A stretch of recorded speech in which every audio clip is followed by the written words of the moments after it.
What's up mga boss? Ngayon nga pala ito.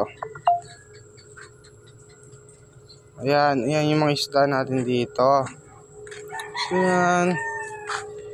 Kumuha akong andyan dalawang pair ng gapi. Pamimigay ko. So gusto mag-adapt ng gapi, ito pala yung mga pwede nyo ma-adapt. Yan. Ano? Napakaganda ng kulay oh. Buntis na rin oh. Bubugan na lang yan. Yan.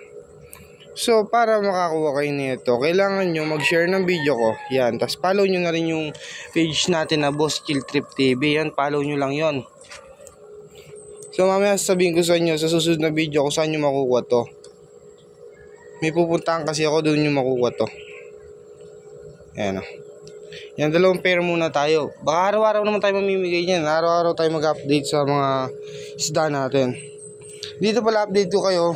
Mapansin nyo, naubos yung mga anak dito. Yan. Ang konti nung natira, may pumupunta palang ibon dyan. Yung kingfisher, yung mga bantukan na maganda yung kulay. Kumakain siya dyan.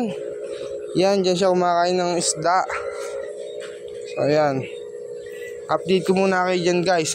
Alis na ako guys eh. May pasok pa tayo. May trabaho tayo. Doon yung kukunin yung gapi. Yan.